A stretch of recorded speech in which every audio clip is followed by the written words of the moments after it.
मोहित सिंह राठौड़ है। आप देख रहे हैं मुकाजी टीवी न्यूज़ हेडलाइंस। और आज हम जिस विषय पर बात करना चाहते हैं वो है 28 फरवरी 2026 को अमेरिका और इजराइल के द्वारा ईरान पर युद्ध। यह युद्ध क्यों हो रहा है, इस युद्ध के होने के कारण क्या है, उसके ऊपर चर्चा करेंगे और साथ ही पता करेंगे कि इस युद्ध का परिणाम क्या होगा। जानकारी यदि आपको अच्छी लगे और मेरे इस यूट्यूब चैनल पर आपको जानकारी अच्छी लगती है तो उसको सब्सक्राइब करें, बेल आइकन को प्रेस करें और लाइक और शेयर करें। ब्रेकिंग न्यूज़ मोकाजी टीवी की तरफ से। अमेरिका और ईरान के बीच युद्ध जैसी स्थिति बनने के मुख्य कारण कई है और वर्षों से चल रहे हैं। हाल ही की लड़ाई का सीधा कारण फरवरी 2026 में जो भी हुआ है उसका मुख्य कारण जो है वो हम सरल भाषा में समझते हैं। ईरान जो है वो काफ़ी लंबे टाइम से परमाणु बनाने के ऊपर कोशिश कर रहा है और उसकी तरफ बढ़ रहा है। उसका परमाणु प्रोजेक्ट जो है वो अमेरिका और इजराइल के लिए एक युद्ध का कारण बन रहा है। सबसे बड़ा कारण ईरान का परमाणु कार्यक्रम है। अमेरिका और इजराइल का कहना है कि ईरान तेजी से यूरेनियम समृद्ध यूरेनियम इनरिचमेंट्स पर काम कर रहा था और परमाणु हथियार बनाने की क्षमता के करीब पहुंच रहा था। अमेरिका नहीं चाहता है कि ईरान परमाणु का निर्माण करे, परमाणु बनाए, और यह इजराइल को भी पसंद नहीं है क्योंकि इजराइल एक बहुत ही नज़दीक उसके देश है जो हर बार ईरान पर अटैक करता है कि वो किसी भी हालत में परमाणु को रोके। इजराइल और ईरान जो है उनकी दुश्मनी जो है बहुत लंबे टाइम से है। इजराइल और ईरान के बीच कई सालों से दुश्मनी है। ईरान इजराइल को अपना दुश्मन मानता है। इजराइल को डर है कि अगर ईरान के पास परमाणु हथियार आ गए तो उसकी सुरक्षा खतरे में पड़ सकती है। इसलिए इजराइल लंबे समय से ईरान के परमाणु ठिकानों को नष्ट करना चाहता था और करते आ रहा है। इजराइल ने इस बात की पुष्टि अमेरिका के साथ बैठकर की और अमेरिका ने इस बात को बिल्कुल इजराइल के साथ रह करके इस बात को माना और अमेरिका की सैन्य कार्रवाई शुरू हो गई। 28 फरवरी 2026 को यूनाइटेड स्टेट्स और इजराइल ने मिलकर ईरान के कई सैन्य परमाणु ठिकानों पर बड़े हमले किए। इस ऑपरेशंस के ईरान के कई बड़े सैन्य और राजनीतिक नेताओं को निशाना बनाया गया। अब इसमें अमेरिका चाहता है कि किसी हालत में जो ईरान का सर्वोच्च नेता अली खमनई जो है उसको कैसे बंदी बनाया जाए, कैसे पकड़ा जाए, या मान लो उसको कैसे मारा जाए ताकि ईरान जो है उसकी ईरान की सत्ता पूरी बदल सके। ईरान ने भी जवाबी हमला किया। हमले के बाद ईरान ने जवाब में मिसाइल और ड्रोन हमले किए और अमेरिका व इजराइल के ठिकानों को निशाना बनाया। इसी कारण पूरे मिडिल ईस्ट में युद्ध का खतरा है। पूरा मिडिल ईस्ट युद्ध के लपेटे में है। और साथ ही ईरान ने बहरीन, यूएई, कतर और ऐसे जगहों पर हमले किए और जहां पर यूएस के जो है एयरबेस है और जहां से यूएस जो है वो ईरान के लिए खतरा बनता है, वहीं पर उसने अटैक किए। और सरल शब्दों में कहें तो ईरान का परमाणु कार्यक्रम इस युद्ध का कारण है। इजराइल और ईरान की पुरानी दुश्मनी है। अमेरिका का सैन्य हस्तक्षेप है। हमले के बाद ईरान की जवाबी कार्रवाई हुई और इसमें जो है आगे क्या असर होगा, तेल की कीमतें कैसे बढ़ेगी और दुनिया की अर्थव्यवस्था पर इस युद्ध का क्या परिणाम होगा, यह भी एक बहुत बड़ा संशय है।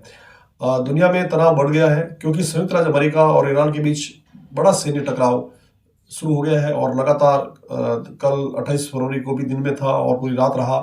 कई जगह पर उन्होंने मिसाइल अटैक किए। कई जगह पर अमेरिकन नेवी शिप्स जो है वो उनको भी डिस्ट्रॉय किया ईरान ने।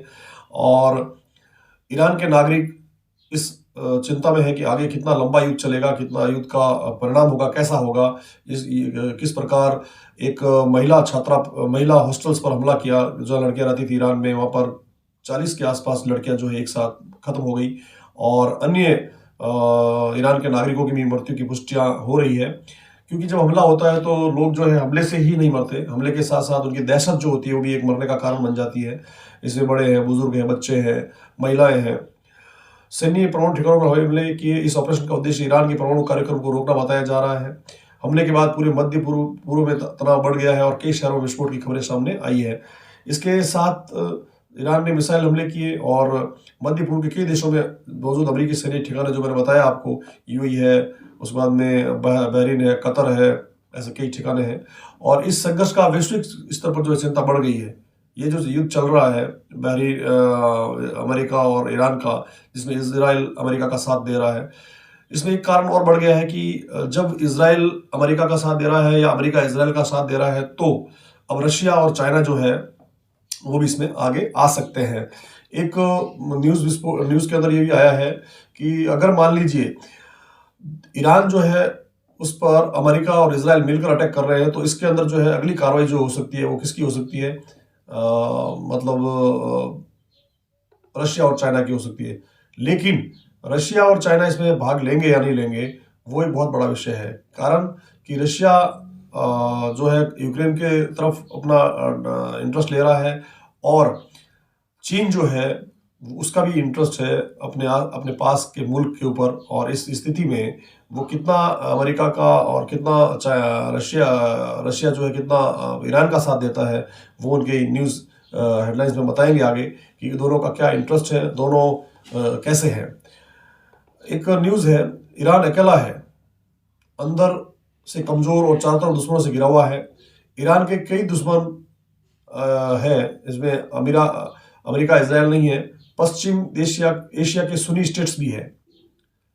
केवल इजराइल और अमेरिका ही ईरान का दुश्मन नहीं है, उसमें पश्चिम एशिया के कई ऐसे सुन्नी स्टेट्स हैं, बल्कि ज़्यादा खतरनाक दुश्मन है।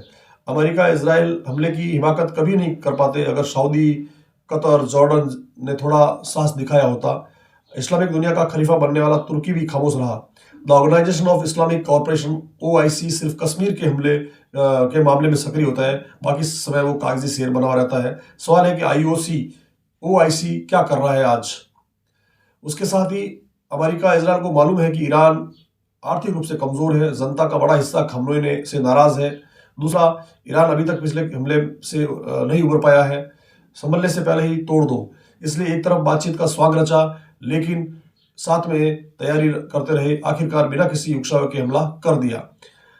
ईरान को दो फ्रंट पर लड़ना पड़ रहा है, एक तरफ अमेरिका इजराइल, दूसरी तरफ सुन्नी स्टेट्स। पाकिस्तान का भी नाम इसमें जोड़ दिया गया है।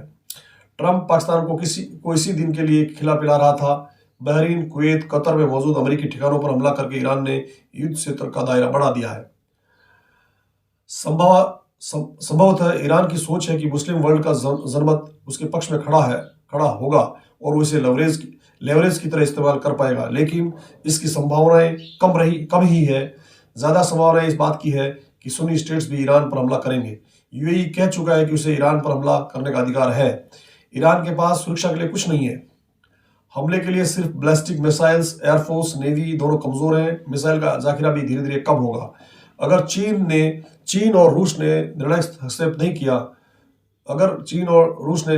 नहीं किया, जो नहीं करेंगे क्योंकि चीन को ताइवान लेना है, रूस यूक्रेन में फंसा है, तो अंत ईरान का वही हाल होगा जो इराक, लीबिया का हो चुका है।